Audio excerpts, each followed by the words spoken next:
Family of Ankpa, the Edge of Ankpa, and the real meaning of Edge of Ankpa is the leopard of Ankpa.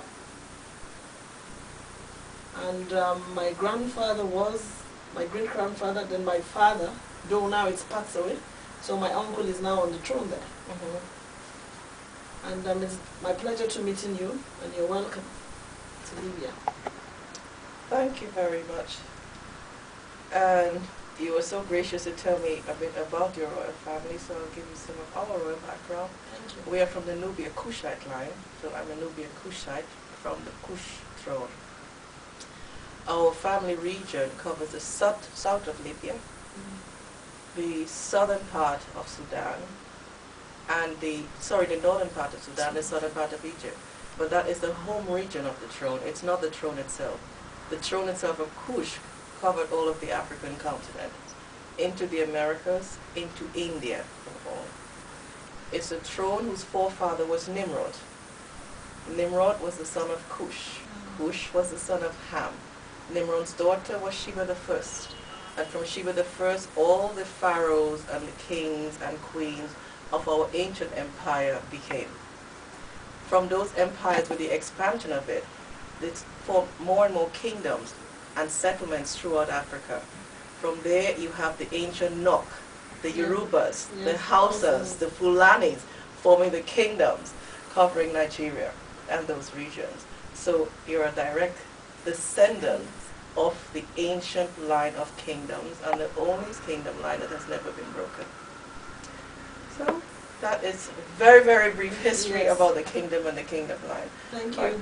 grandmother Majesty. was Irish Mary II, and we are also from the lines of King Abdul Sheba and Pharaoh Rebel Ture III, and the great ancestral line of Tau I, which covers just about every black pharaoh in between those lines, and Tahakwa, Sabaka, Bianchi, and the Queen of Sheba, who was before the second, whose actual name was Zasabado.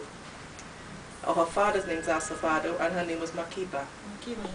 And she became the queen at 15 of the throne of Sheba, but her name was not Sheba. It's the throne of Sheba, yes. So that is the lines which we're all a part of. Thank you very much. I want to know further about the foundation itself, because I heard you talk about foundation of African kings and queens, princes and princesses coming together. I would love for you to brief me more on that, please, Your Majesty. The African continent kings and queens, as earlier explained, the historical ancestral line, are today here as they were yesterday. That line has never been broken. It means as well, it's not a matter that we have a royal title and a royal history and a royal ancestry. It also means we have a royal responsibility. And that responsibility has not been changed because of the trials and the tribulation during the history of Africa until now. It means the responsibility is even greater now, and the challenges are even greater now. So we have to go back to understand the purpose of the foundation now. When the first countries or national countries in Africa was formed within the kingdom territories, because that is how it became, a part of the constitution that the then pre-governments had to agree to in order to become free states was the constitution around the kingdoms had to be changed. Therefore, kings, queens, sultans, emirs, whoever of royal blood at that time had thereafter to be called, to be seen, to be accepted, and to respected now as chiefs. Yeah. The whole power of the kingdoms was targeted to be broken. The national countries were formed, but the national countries were formed based on that change in the traditional relationship within Africa, because the kingdoms were seen as a threat, not to the national government, but to the external control. It did not take away from the influence and the power of the kingdoms, because until today we still have the kingdoms in Africa. Yes. And they're still exercising their purposes in Africa. In 1962 we had the OAU that was formed. Yes. In 1999 we had the AU legislation that was drawn up. In 2002 the AU that was formed. Yes. With that, the kingdom, or the federation, I called that the kingdoms must also have a federation formed to support and to umbrella all the kingdoms in Africa as a unity. Yes. Because the kingdom has a collective power. They have a collective responsibility. But they cannot exercise that responsibility if they do not have the platform on which to do it. And so the NGO was formed, Imperial House Foundation. It means Imperial Kingdoms Foundation. A foundation that was formed to represent each and every African kingdom and of royal blood, to support them in the facilitation of their responsibilities as monarchs. The federation was then formed to support the respective kingdoms within the respective regions with the tools necessary to be a good king, to be a good queen, to do their responsibilities. The foundation's second part was the development agenda, which means working with countries outside, working with the international governments, getting the international acceptance from those governments in order to execute a development agenda that holds in 100% participation by the kingdom, 100% voice of the kingdoms in collaboration with the national governments. That's the basic. Okay. So I heard you talk about poverty alleviation. Is the foundation into poverty alleviation programs? That is the total purpose of the foundation. Okay.